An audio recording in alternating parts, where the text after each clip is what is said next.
Chapter चल रहा हमारा पार्टनरशिप का, उसमें हमने बेसिक कंसेप्ट्स कंप्लीट कर लिए थे। कल के लेक्चर में आपको होम असाइनमेंट दी थी, आज उस होम असाइनमेंट की डिस्कशन है। केस स्टडीज डिस्कस करेंगे हम आज के लेक्चर में, जो कि हमारी बुक के लर्निंग ऑब्जेक्टिव 1 के एंड पे है।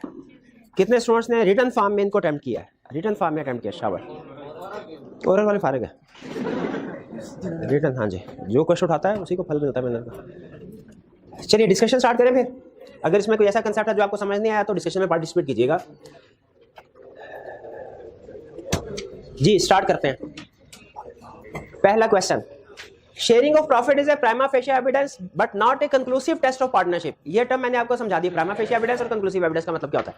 Under the provisions of the partnership act 1932 list the circumstances in which received by a person of a share of profit of a business does not of itself make him a partner with the persons carrying on the business। क्या कह रहा है, क्या समझा कि एक person को profit का शेयर रिसीव हो रहा है, उसके बावजूद वो पार्टनर नहीं बनता।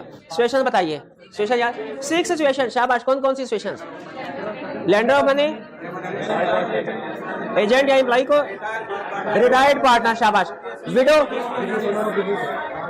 ओके ठीक ठीक ठीक। Next, sharing net profit usually creates a very strong inference का मतलब नतीजा, that the parties have formed a partnership. कह रहा है अगर कोई नेट प्रॉफिट शेयरिंग हो रही है ना तो उससे बड़ा स्ट्रॉन्ग एविडेंस हमें मिलता है कि एक बंदा पार्टनर है। But in certain situations the fact that the profits are shared. अच्छा एक चीज यहां पे रुके सुन लें, नॉर्मल केसेस में अगर हमें कोई बताए कि शेयरिंग ऑफ प्रॉफिट हो रही है तो हम एज्यूम कर लेंगे कि वो, लेकिन अगर आगे चल के वो एक्सेप्शनल सिचुएशन बता देना कि प्रॉफिट शेयरिंग हो रही है लेकिन इस वजह से क्योंकि लोन दिया हुआ है, तो फिर हम कहेंगे वो पार्टनर नहीं रहा। यानी अगर नॉर्मल सिचुएशन में वो कहता है प्रॉफिट शेयरिंग हो रही है तो आपने नॉर्मल सिचुएशन ही अज्यूम करनी है कि वो पार्टनर है, एक्सेप्शनल सिचुएशन नहीं डिस्कस करनी। यानी अगर वो आपसे केस में कहता है ए और बी आपस में प्रॉफिट शेयरिंग कर रहे हैं, बताइए पार्टनरशिप है कि नहीं, तो आप क्या कहेंगे? पार्टनरशिप। ये नहीं कहेंगे नहीं एक्सेप्शनल सिचुएशन है जिनमें पार्टनरशिप वो प्रॉफिट शेयर हो रहा था लेकिन पार्टनर नहीं होते, इसलिए हम इस इंफॉर्मेशन की बेस पे कंक्लूड नहीं कर सकते कि वो पार्टनर है कि नहीं, क्योंकि एक्सेप्शनल सिचुएशन भी होती है और उसने हमें एक्सेप्शनल सिचुएशन के बारे में नहीं बताया। ऐसे नहीं सोचना, बल्कि कैसे सोचना है कि उसने हमें एक्सेप्शनल सिचुएशन बताई नहीं, इसका मतलब एक्सेप्शनल सिचुएशन होगी भी नहीं। मतलब जब वो साइलेंट रहे तो हम क्या अज्यूम करते हैं, नॉर्मल सिचुएशन या एक्सेप्शनल? नॉर्मल, शाबाश। कह रहा बट इन, लेकिन आगे अब देखिए आगे कहानी आगे लेके जा रहा है। कहता है but in certain situation the fact that the profits are shared or the parties have agreed to share the profits will not by itself create a presumption that a partnership was intended. समझ आ रही क्या कहना चाह रहा है? वो कह रहा है प्रॉफिट शेयर करने से स्ट्रॉन्ग कंक्लूजन हमारा ड्रॉ होता है कि पार्टनरशिप है, लेकिन कुछ केसेस में प्रॉफिट शेयर हो रहा हो पार्टीज के दरमियान में तो वो पार्टनरशिप नहीं होती। List such situations as given in the partnership act 1930। यही 6 पॉइंट रिपीट हो गया क्वेश्चन, इसका मतलब इसका फेवरेट लगता है सेशन। पहले अच्छा किया हमने 6 सेशन याद कर लिए, अब की बार भी से क्वेश्चन पूछेगा छाप देंगे हम। चलिए आगे चलते हैं। 3 ये भी वही है, नहीं फर्क। Sharing of profit is a prima facie evidence of partnership under the provisions of the partnership act 19 list any 4 circumstances in which a non partner could benefit from the profits of a partnership. अल्फाज मुख्तलिफ, concept वही, ठीक है, concept वही। तो ये भी वही है, छाप देंगे हम, कोई प्रॉब्लम तो नहीं है इसमें, बहुत ही फेवरेट लगता है उसका ये concept. A Aftab, Badal and चांद started a business of trading in light bulbs together under the name Solar Trade. Started business together under the name Solar Traders. Firm का ना, तो इसका मतलब क्या हुआ? पार्टनरशिप है। पहुंच गए आगे। They decided to share profits. एक मिनट प्रॉफिट शेयरिंग आ गया, पता चल गया, कंफर्म हो गया हमें। अब आगे चल के कोई एक्सेप्शन ना डाल दे, वरना इतनी इंफॉर्मेशन से पता चल गया हमें कि पार्टनरशिप है, खासतौर पे शेयरिंग ऑफ प्रॉफिट से। And business will be manage by Aftab only. क्या ऐसा हो सकता है कि पार्टनरशिप, बाकी के पार्टनर्स को हम क्या कहते हैं? स्लीपिंग या डोरमेंट पार्टनर, रिटायर्ड पार्टनर तो नहीं कहते। On first day on behalf of solar traders Aftab ordered 100 light bulbs on credit from Tanveer, a wholesaler of electric products. Third part कह रहे हैं under partnership act explain the status of different parties in this example. A Aftab, Badal and चांद, ये कौन है?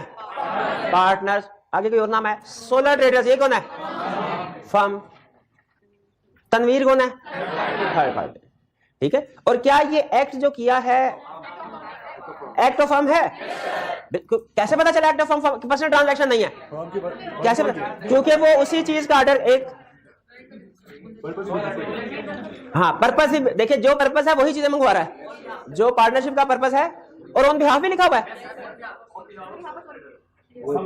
हाँ, on behalf है। हाँ, मैं यहां से समझ रहा था कि यहां से सेंटेंस शुरू हो रहा है, नहीं, ऑन बिहाफ ऑफ से भी पता चल गया, इससे तो बल्कि कंफर्म हो गया कि ये एक्ट ऑफ फर्म है। वरना अगर ये बात ना भी लिखी होती ना, फिर भी याद रखें, नेचर ऑफ बिजनेस से कंफर्म हो जाता है कि वो उसके घर का नहीं, बल्कि घर में थोड़ी सोबरम लगवाएगा, वो बिजनेस के लिए करवा रहा है। ये पार्टीज की क्लियर हो गई। Question, in an MBA class 28 class fellows decided to form a partnership firm to work collectively as marketing and advertisement advisor. क्या नो, सवाल तो आया नहीं अभी। Can they form a partnership? Give reason. नहीं, क्यों नहीं कर सकते? मैक्सिमम नंबर ऑफ पार्टनर्स 20 होते हैं, लेकिन एक्सेप्शन भी तो थी। तो ये MBA प्रोफेशनल नहीं है? नहीं, प्रोफेशनल्स कौन होते हैं? अकाउंटेंट्स, लॉयर्स, बैंकर्स, डॉक्टर्स, ये प्रोफेशनल है। और बैंकर से याद है, बैंक के केस में मैक्सिमम नंबर, तो इस कंक्लूजन में पहुंचते हैं कि जी पार्टनरशिप फॉर्म नहीं कर सकते। Suggest a suitable alternative to form a business organisation.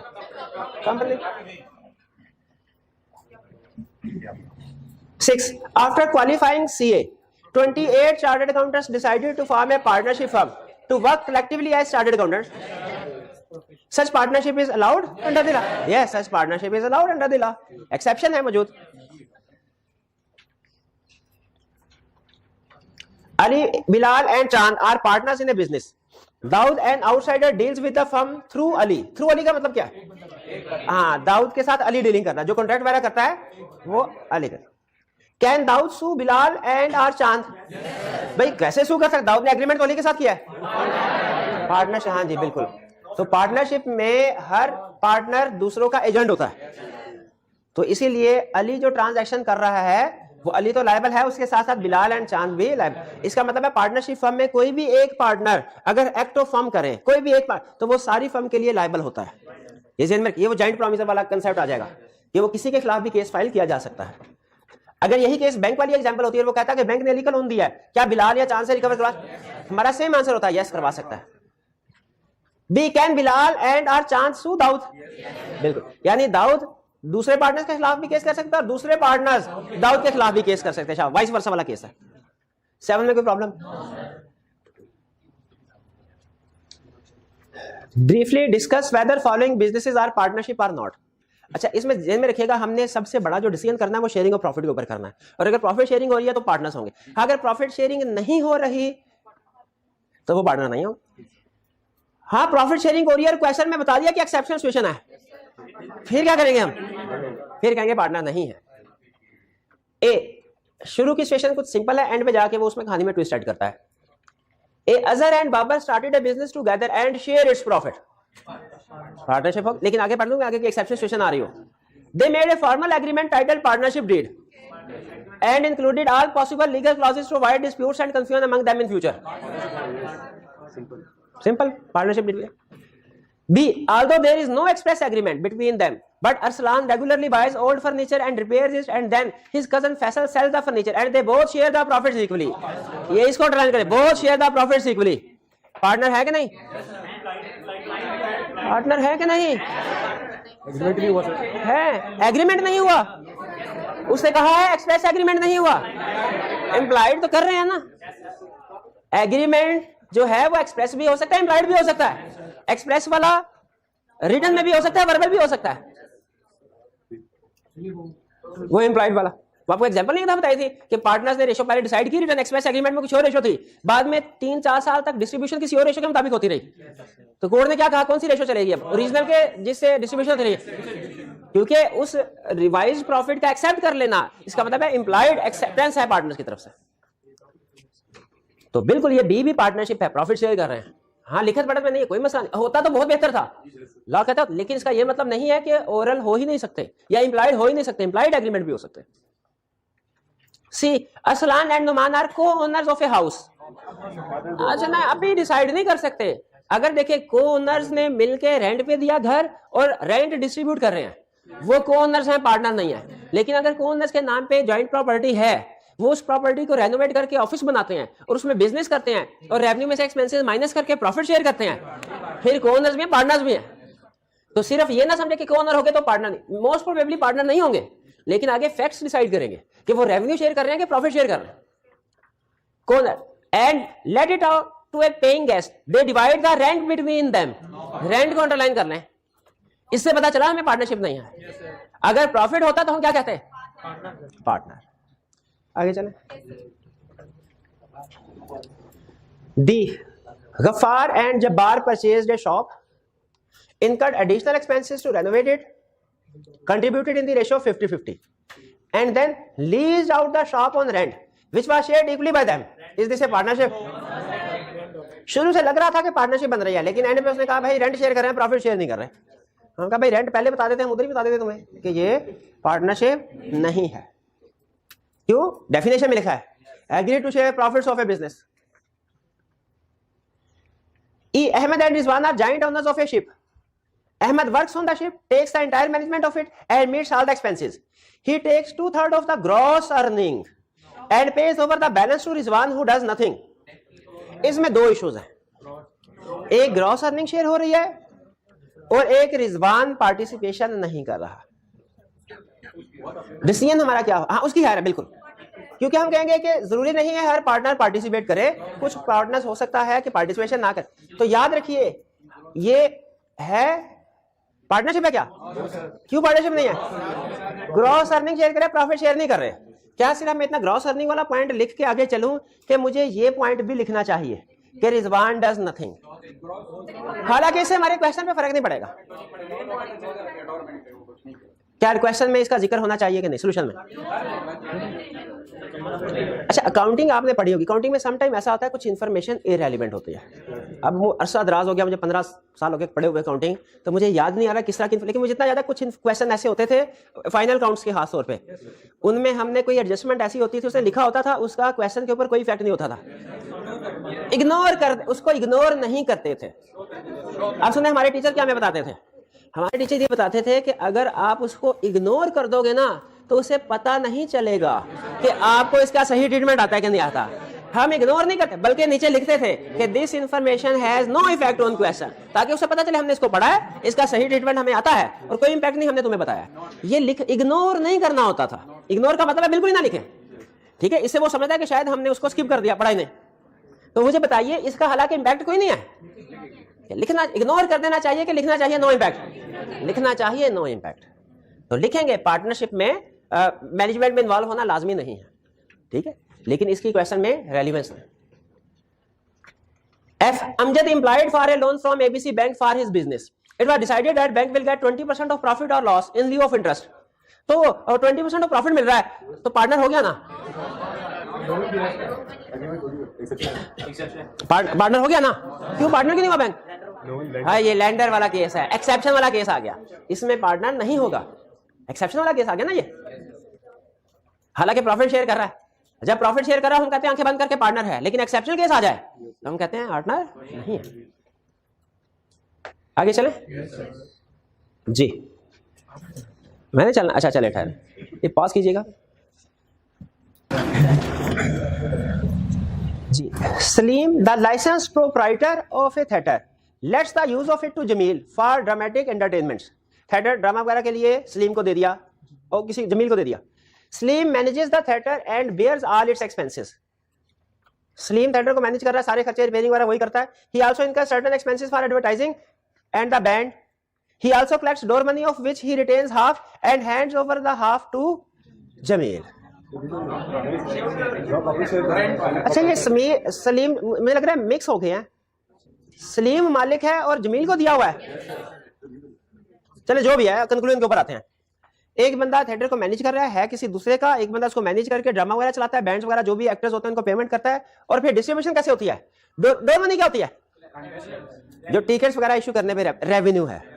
Door money कौन सी होती है? आपको ना वो जैसे सिनेमा में डोर होता है, अंदर दाखिले के लिए आपको टिकट लेना पड़ती है, तो वो जो पैसे होते हैं उसे कहते हैं डोर मनी, ठीक है? ये एक जनरल टर्म है रेवेन्यू की, डोर मनी। जैसे सम टाइम हमारी जो सैलरी होती है ना, सैलरी एक होती है बिफोर, अकाउंटेंट होता है ना वो बोलता है before tax salary, after tax salary, लेकिन जनरली कुछ लोग एक टर्म बोलते हैं take home salary. Take home salary का मतलब क्या होता है? आफ्टर जॉब घर लेके जा सकते हैं। तो इसी तरह डोर मनी उसने जनरल वर्ड यूज कर लिया, हमें पता चल गया ये रेवेन्यू है। इसके अलावा और कोई और पॉइंट इसमें है जिसको हम डिस्कस कर सकते हो? नहीं, इसके अलावा तो नहीं। हाँ, सलीम मैनेज कर रहा है, दूसरा बंदा जमील मैनेज नहीं कर रहा, तो उसमें ये लिख सकते हैं कि पार्टनरशिप में लाजमी नहीं कि सारे पार्टनर बिजनेस को मैनेज कर रहे हो। ठीक है, पॉसिबल है कि कुछ लोग मैनेज कर रहे हो, कुछ लोग मैनेज ना कर रहे हो, लेकिन इस बेस पे हम कंक्लूजन नहीं दे रहे हैं, इसका क्वेश्चन में रेलिवेंस नहीं है। हाँ, शेयरिंग ऑफ रेवेन्यू की बेस पे हम कंक्लूजन दे रहे हैं, उसको सिर्फ इस वजह से डिस्कस कर रहे हैं कि उसने क्वेश्चन में पॉइंट डिस्कस किया, वरना हमारा डिसीजन इसके ऊपर डिपेंडेंट नहीं है, हमारा डिसीजन डिपेंडेंट है डोर मनी के ऊपर। H. Hussain, a publisher, agrees to publish at his own expense a book written by Burhan and to pay Burhan half the net profits. ये नॉर्मली कुछ लोग जब बुक्स वगैरह या कोई भी इस तरह का बुक्स हैं, मूवीज हैं, सॉन्ग्स वगैरह ये पब्लिश करते हैं ना, मतलब जो गाते हैं सिंगर वगैरह या आर्टिस्ट हैं, कोई भी परफॉर्मेंस हो किसी की, उसको परफॉर्म करने वाला और है, लेकिन उसको आगे प्रमोट करने वाले और लोग होते हैं। जैसे मैं अगर टीचर हूं, मैं किताब लिख तो सकता हूं, लेकिन मैं सेल्समैन नहीं हूं, मैं बेच नहीं सकता। ठीक है, बेचने के लिए किसी दूसरे बंदे से कांटेक्ट करना पड़ता है, वो कहता है सर पाकिस्तान के बड़े शहरों में हमारी शॉप्स हैं, आप बेफिक्र हैं, आपकी बुक उधर अवेलेबल करवा देंगे और वो सेल हो जाएगी। अब बाद में मुझे बताइए, जो भी रेवेन्यू, जो भी इनकम आएगी, उसमें सारा मेरा हिस्सा है या कुछ थोड़ा बहुत उसको भी देना?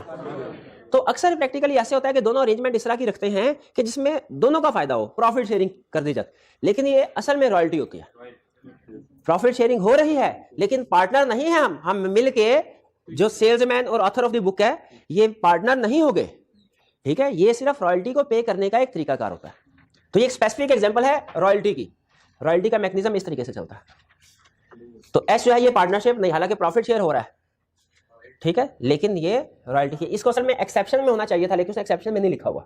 हम भी नहीं लिखेंगे, लेकिन ज़हन में रखिएगा रॉयल्टी में प्रॉफिट शेयरिंग होती है, और ये भी एक तरह से एक्सेप्शन है उन केसेस के।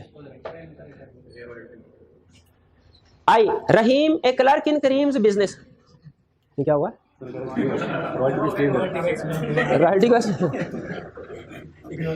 रहीम a clerk in Karim's business entered into a verbal agreement with Karim. Verbal होने से कोई फर्क पड़ता है? With Karim for 10% share of profit, तो profit rather than a fix salary. तो यहां तक मुझे बताइए पार्टनर बन गया कि नहीं? यहां तक भी पार्टनर नहीं बना, नहीं।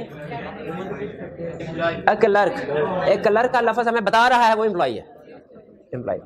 इट वाज फर्दर एग्री, तो हम कहेंगे अगर एम्प्लॉई है उसको प्रॉफिट का शेयर देते हैं, वो पार्टनर नहीं बनता, एक्सेप्शन है। It was further agreed that building in which the business was carried on should remain the property of Karim, building Karim की प्रॉपर्टी रहेगी, ठीक है, and all work and decision will be solely decided by cream.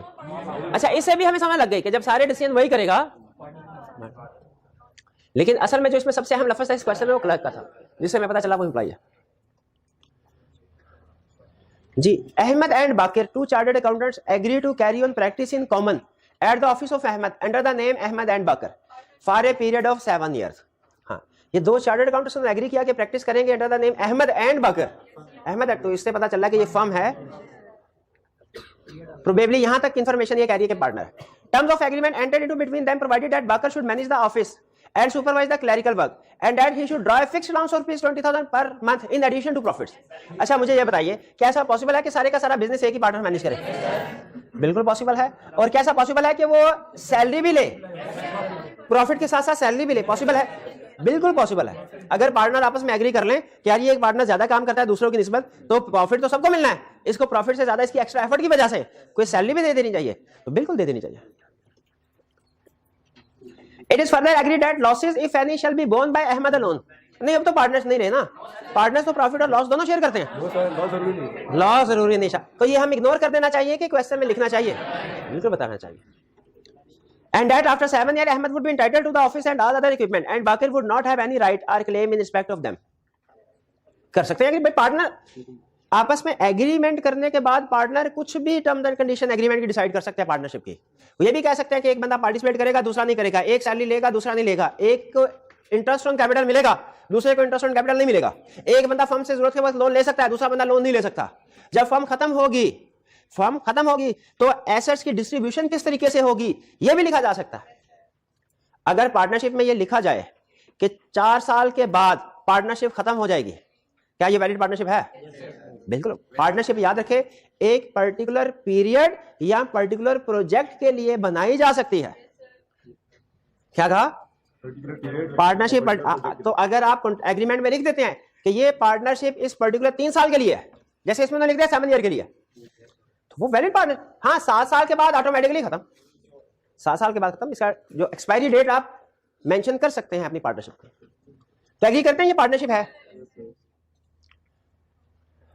के Jazib and Ghalib jointly purchased A tea shop and incurred additional expenses for purchasing pottery and some other materials to furnish the shop। यहां तक बताइए partner बन रहे हैं कि नहीं?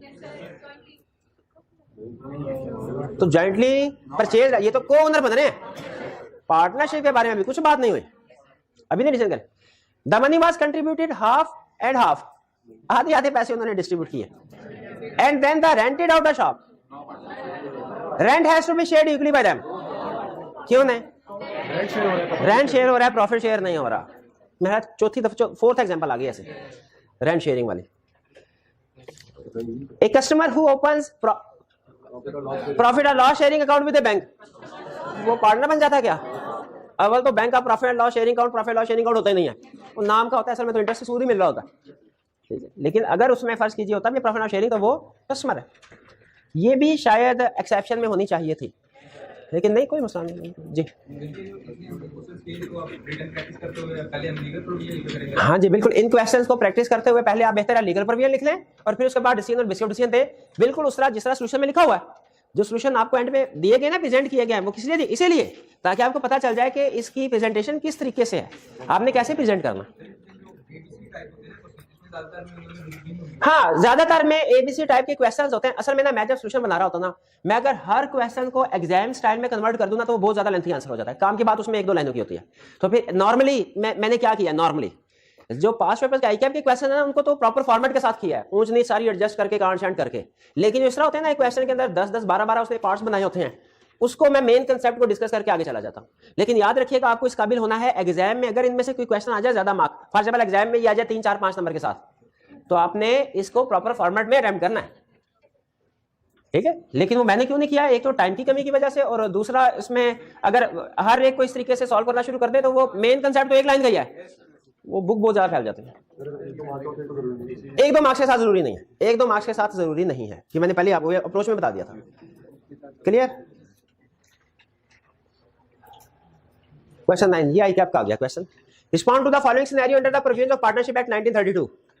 Requirement पढ़ते पहले। Discuss whether Adeeb's widow would be deemed to be a partner in the firm. अभी बता देते हैं नहीं अभी, लेकिन ठहर जाए, शायद उसने क्वेश्चन में ये ना कह दिया हो कि विडो के साथ बाद में एग्रीमेंट कर ले, तो बजाहिर यही लग रहा है कि विडो पार्टनर नहीं है अभी, लेकिन पढ़ के देख लेते हैं।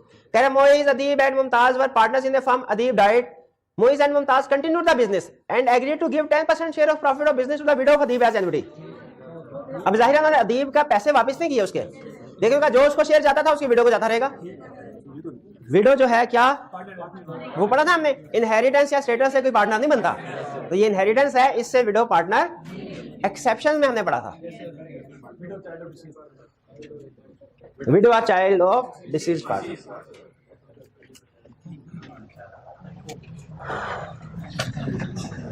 X has been carrying on, क्या गलती की मैंने? Under the provisions of partnership act, सबसे पहले केस स्टडी में, खास तौर पे केस स्टडी में सबसे पहले रिक्वायरमेंट पढ़नी है, ताकि मैं पता चल जाए पूछ क्या रहा है, उस लिहाज से क्वेश्चन का एनालिसिस करें। Under the provisions of the partnership act 1932 analyse the above situation and advise whether partnership exist between X and Y. पता चल गया पार्टनरशिप में से क्वेश्चन पूछा और पूछा पार्टनरशिप एग्जिस्ट करती है कि नहीं करती है ना हमारे पास रूल क्या? एसेंशियल, और एसेंशियल में भी सबसे अहम प्रॉफिट वाला। आप देखिए ज्यादातर डिसीजन जो है वो प्रॉफिट की बेस पे हो रहे हैं, लेकिन डिस्कस कहते हैं X has been carrying on textile business for the past few years. He has recently met Y, who is an expert in textile designing. X and Y have agreed that Y would advise X on various technical issues and use his contacts for the benefit of the business. X और Y ने कहा दोनों मिलकर business करेंगे और business knowledge use किया जाएगा Y का। Y would be entitled to 35% of the profits of the business. Profit में से हिस्सा मिल रहा है, बजाहिर लग रहा है पार्टनर है यहां तक इंफॉर्मेशन पे। However, Y will not be required to bring any capital. अच्छा, तो हम ये डिसीजन दे देंगे कि ये पार्टनर है, क्या इसको इग्नोर कर देना? एक मिनट, इसको इग्नोर कर देना, क्योंकि देखे वो कह रहा है कि Y कैपिटल नहीं लेके आएगा, Y को प्रॉफिट का 35% शेयर मिल रहा है, इससे मुझे लगा कि वो पार्टनर है। ठीक है, तो मैं डिसीजन में ये लिख दिया कि पार्टनर है क्योंकि प्रॉफिट शेयरिंग हो रही है। उसने आगे कहा Y कोई कैपिटल नहीं लेके आएगा, मैं इसे इग्नोर कर दूंगा, क्योंकि पार्टनर के लिए कैपिटल लाना जरूरी नहीं है। मैं इसे इग्नोर कर दूंगा, कर दूं? इग्नोर ना, क्यों इग्नोर ना करूं? बताना जरूरी है कि हमने इग्नोर किया है, बताना जरूरी है कि हमने इग्नोर किया। हाँ।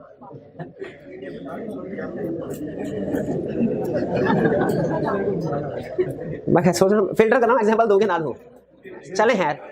बात बात ना उल्टी सीधी एग्जाम्पल्स होती हैं, लेकिन उनका फायदा होता है, याद रह जाता है कंसेप्ट। अच्छा, फ्रेंड रिक्वेस्ट आए तो उसे रिजेक्ट कर देना चाहिए सिर्फ, कि ब्लॉक भी करना चाहिए? ब्लॉक भी करना चाहिए। सिर्फ रिजेक्ट करना, सिर्फ उसको एक्सेप्ट ना करें, एक्सेप्ट ना करें, इसका मतलब पता नहीं वो अगला बंदा समझेगा पता नहीं देखा कि नहीं देखा, लेकिन ब्लॉक कर देंगे तो पता चल जाएगा। भाई करने उसको टाइम नहीं पता चल जाए, कोई और ट्राई कर ले जो उसने करने हैं, बेचारे का टाइम जाएगा। हाँ, तो यहाँ पे क्वेश्चन में रेलिवेंट इंफॉर्मेशन है, सिर्फ इग्नोर नहीं करनी, उसे बताना है कि इग्नोर किया, उसे बताना इग्नोर किया। आगे चलते हैं। 11 आखिरी क्वेश्चन हमारा प्रोबेबली आज का, इसमें मुनाफ नहीं, क्यों नहीं मुनाफ? पहले requirement, analyse the above situation and advise whether a partnership is constituted between Munaf and Lari under the provisions of partnership act 1932। यही बताना कि दोनों में पार्टनरशिप है कि नहीं है। Munaf a sole provider engaged in the business of selling cooking oil to wholesalers agree to admit Lari in his business on the following terms. उसने कहा लारी को बिजनेस में ऐड कर लो, फॉलोइंग टर्म्स है, लेकिन आपको तो ऐड एज पार्टनर भी हो सकता है, एज एम्प्लॉय भी हो सकता है, एज एजेंट भी हो सकता है, हमें नहीं पता कि वो किस स्टेटस के तौर पे ऐड कर रहा है, और स्टेटस ही हमने कंफर्म करना है। That Lari shall not bring any capital, तो डिसकंफर्म हो गया कि पार्टनर नहीं है। इस लाइन से कंफर्म नहीं हुआ, क्यों? क्योंकि पार्टनर हो सकता है कैपिटल लाए, हो सकता है ना लाए, पार्टनर्स के लिए कैपिटल लाना जरूरी। आगे, and shall not be liable for any losses of the firm, confirm हो गया। लॉसेस शेयर करना भी जरूरी नहीं है, कैपिटल लाना भी जरूरी नहीं है। आगे, however he shall be entitled to receive rupees 150,000 on introducing the any new client to the business। Confirm हो गया ना भाई, उसको सैलरी मिल रही है, उसको कमीशन मिल रहा है, तो वो तो एम्प्लॉइज को दिया जाता है। नहीं, सैलरी और कमीशन एम्प्लॉइज को दिया जाता है ना, पार्टनर्स को भी दिया जा सकता है। अगर एग्रीमेंट में लिखा हो, एक तय पाया हो, पार्टनर्स को भी सैलरी भी दी जा सकती है, कमीशन भी दिया जा सकता है, इंटरेस्ट भी दिया जा सकता है, इंटरेस्ट भी दिया जा सकता है। अगर पार्टनरशिप में लिखा हो, एग्री हुआ हो, पार्टनर्स को इंटरेस्ट भी दिया जा सकता है, सैलरी भी दी जा सकती है, कमीशन भी दिया जा सकता है। ठीक है, अभी भी हम कंफर्म नहीं है, आगे चले, तो अभी भी पार्टनर बन सकता है। अच्छा, आज के बाद दूसरा, and share 40% of the profits, partner है। अभी भी नहीं, क्यों? एक मिनट शाबाश।